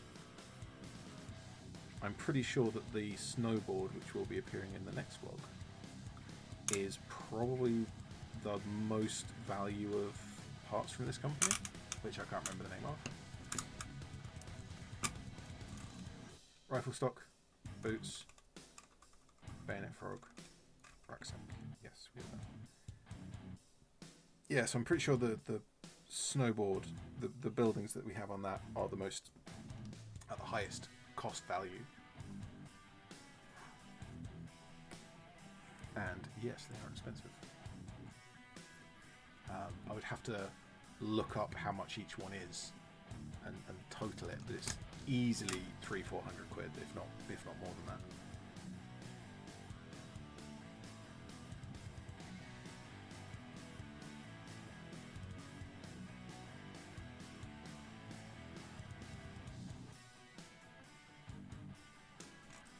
Ah, this is the last one. Here is an ammo loader for one of the Brens.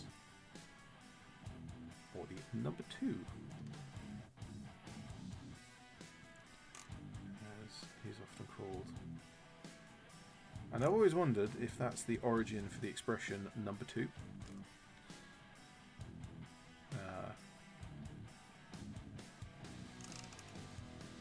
But I somehow don't think that's necessarily the case. Last bit, mate. Last bit, mate. Yeah, I just went straight for the pot. And that was a disaster. That's gone on way too thick. Well, this guy just has the worst boots of the platoon. Smeared all over his boots while I'm talking about number 2s. Oh dear. Highbrow toilet humour is just what you came here for, right? Came here for. Words. How do they work? Right, to the wet palette first. Right, bayonet frog.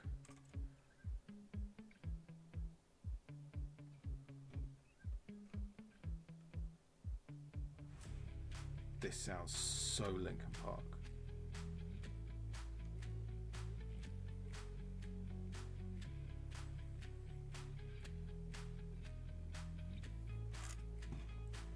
Any Linkin Park fans in the chat can tell me which Linkin Park song this is reminding me of.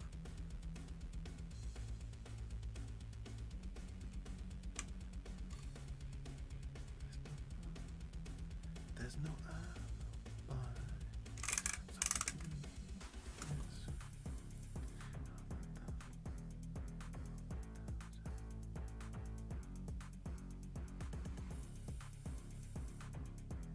I can only think of the part of one of the verses. I can't get it into the chorus to remember the name of the song. Oh, that's gonna. What is this? So this is No Turning Back by Nefx. I'm gonna forget that.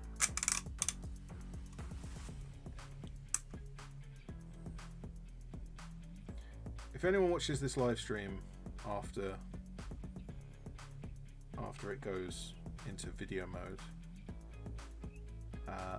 post in the comments No Turning Back by Nefx to remind me to go and look that up.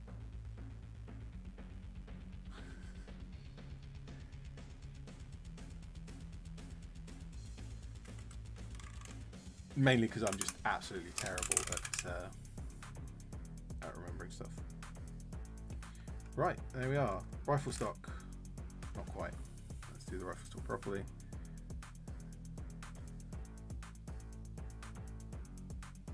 There we go. Got it. So in 2 hours we have done a single coat on the belts, boots and rifle stock of this many models. Let's get the focus on the table and have a look. So 2, 4, 6, 8, 10, 2, 4, 6, 8, 24 models in 2 hours. That is slow going.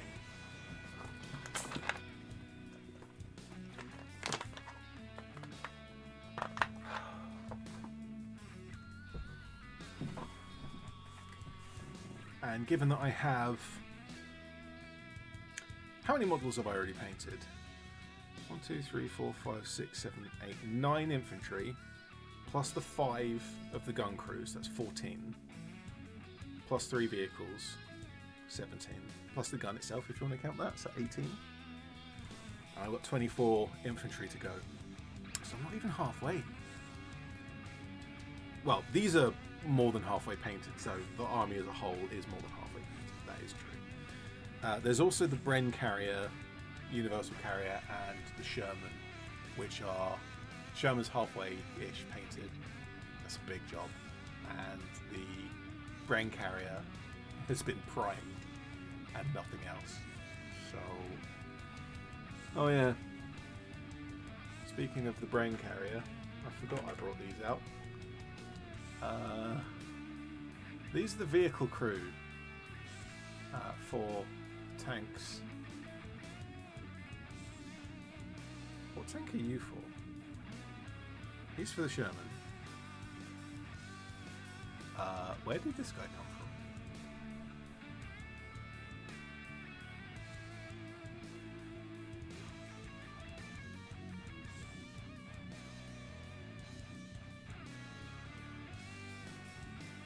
He's wearing an armoured cap, so he can't be British. The British Tank Corps famously didn't use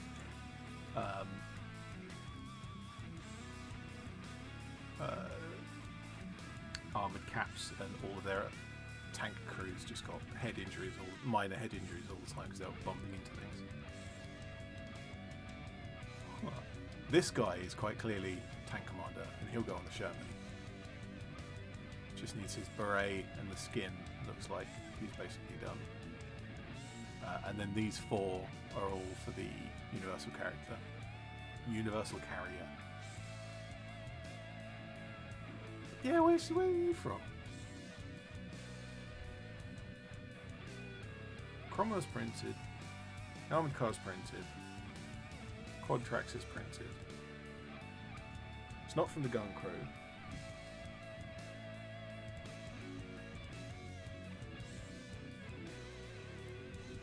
Is it an alternate option for the Sherman kit? This might be the American commander for the Sherman. I'm going to have to look up the sprue.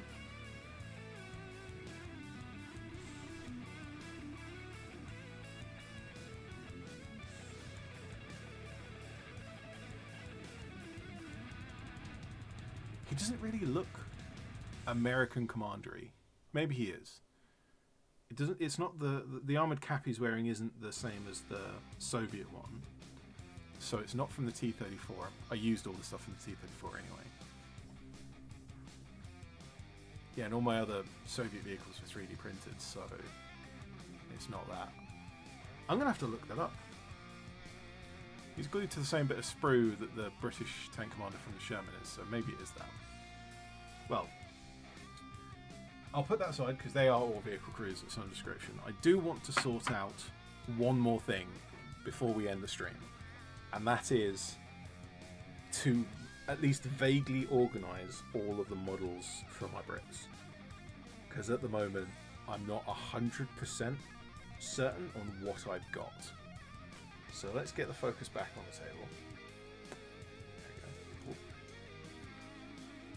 go. And organize everyone by type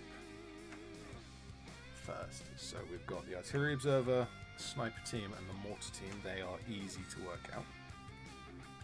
And then we have a bunch of models with Lee Enfields. That is a Bren gun number 2 and a Bren gunner. And there's another Bren gunner. Lee Enfields, Lee Enfields, Lee Enfields, Lee Enfield. And some more. And then 2 with Thompsons. Now I also have 2 with Thompsons that are fully painted. And 1 Lee Enfield, which is fully painted, as well as the anti-tank rifle and the officer.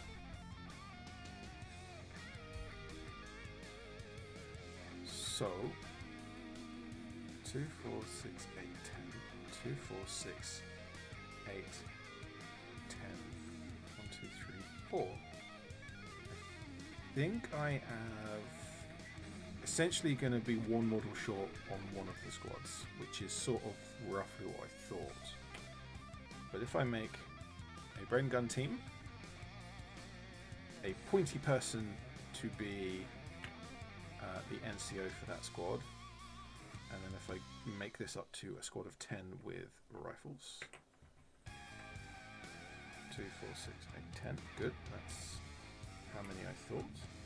Now, I know that my special model is... Rainick says, a little bit late, was the Linkin Park song Crawling? Googled it and someone has done a mashup of that with an FX on. If someone's done a mashup of that, that's a good chance that that is. It's gone from my head now, so I can't tell you. Yeah, I'd have to go back and re-listen to it. Which one was it? I don't even remember.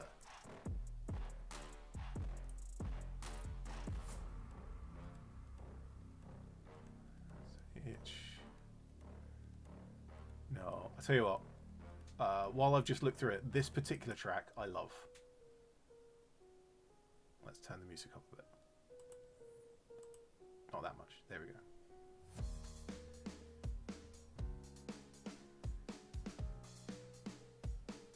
This is so Linkin Park as well.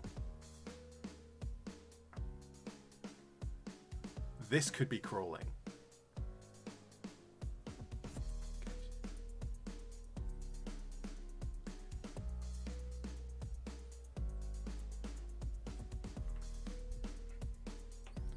So if I use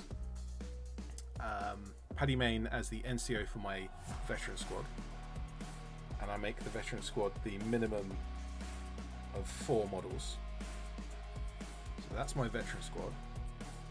If I then take the other submachine gun to be the NCO of this squad, and I use my Stanley Hollis model as the NCO of this squad, then I have 2 full squads and the minimum veteran squad, and then I also have mortar, sniper, artillery observer, and officer. My anti-tank rifle does not get an assistant, and neither does my officer or the artillery observer. So I would probably like to have 1 more submachine gun and 2 riflemen and 1 loader. Technically also a loader for the Bren, but that could just be swapped out from there. That's 4 more models. So I probably want 1 more Warlord sprue, and I'd be sorted. Yeah, that's what I wanted to look at. Rainick says no turning back. Where is no turning back?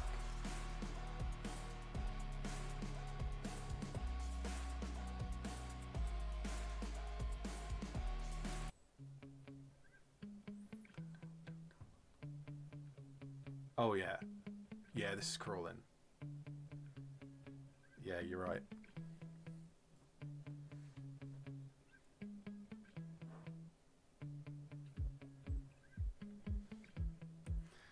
You see, every now and again, I disappear off into the depths of like early 2000s on YouTube, and I listen to just 6 hours of Linkin Park, Evanescence, and all the related stuff. I just love that sound of that era of that genre of music in that era, and some of the Nefex stuff is kind of in line with that as well.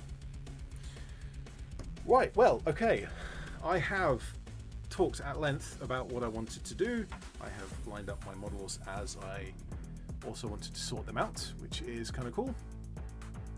And I have done a single coat of brown on the boots, the bayonet frog, and the rifle stock of the entire platoon that needs to go, all 24 of them. So it is probably now 7 minutes past 9 o'clock, so 7 minutes after I usually finish. What I will do is throw things out to the chat. If you have any more questions to ask before I finish the stream, ask questions now in the chat, and I will give you a few minutes to ask those questions, and I will answer them before ending this stream. So those ones were painted, the officer is painted, and the anti-tank rifle is painted. One of my riflemen is painted, which now that I've painted the brown is hard to pick out. There. He's the one with the best contrast.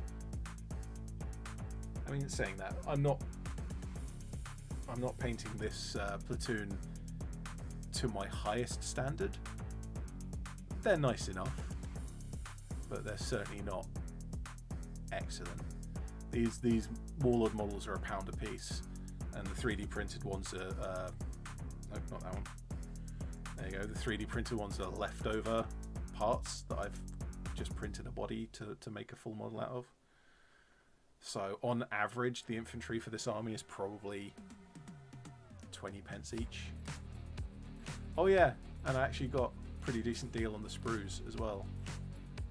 I think it was probably £4 for the Warlord sprue and £4.5 for the Perry sprue, I think. So yeah, it's a lot of models for not a lot of money. So I don't mind if I'm not painting them necessarily perfectly. Plus these are going to be used a lot. They're going to be absolutely used. Raynick asks, are you planning on taking these to a tournament? Yes, I am. So the local shop, the local wargaming shop has a regular, every month they have an event. It's called a tournament because there isn't really a better word for it, but it's not a like hyper competitive tournament like you would normally expect. It's more like a bunch of guys who really like bolt action get together and play some bolt action, which is definitely my speed.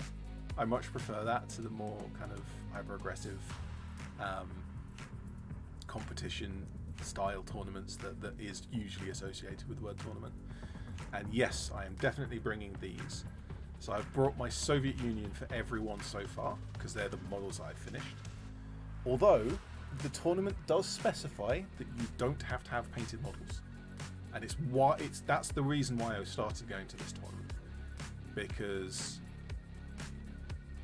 one of the biggest gatekeeping things in the mini painting, in the wargaming community, is you have to paint your toy soldiers before you can come and play with us, and it's just not cool to have that, particularly as a rule in tournaments. It's just no good. And so the fact that this tournament has the opposite rule, where you specifically do not have to have painted models, that's really cool.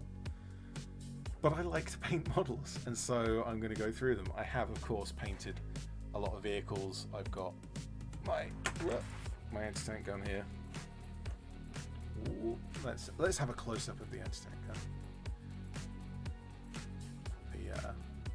The officer there stamping on a scorpion. That was just too funny to not do that. I like this guy. I position him so that he's looking at Scorpion. He doesn't look particularly worried about it. And then we've got the breach is open for loading, and we've got this guy on the other side, ready to load. And at the back, this guy's looking after the empty casings. And of course, the gunner with his gun sight contraption thing.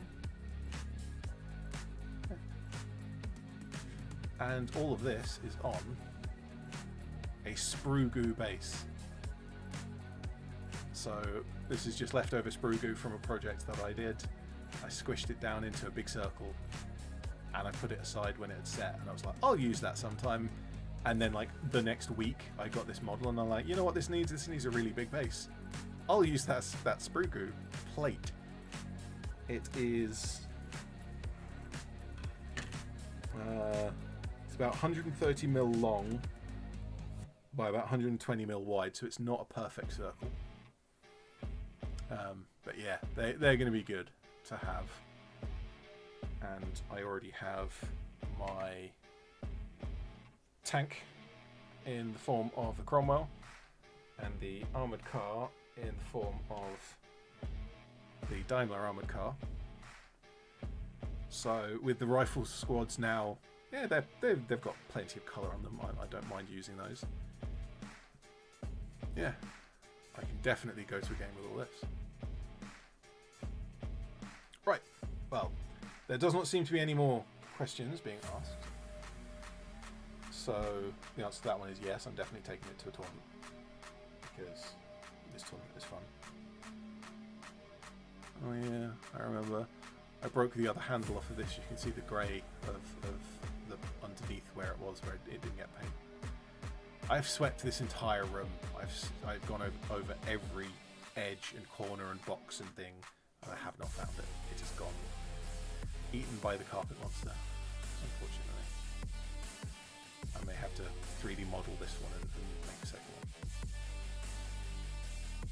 one. In at the end of the stream, seconds before I hit the end stream button, is 40k guy who says Merry Christmas. And Merry Christmas back to you and to everyone else.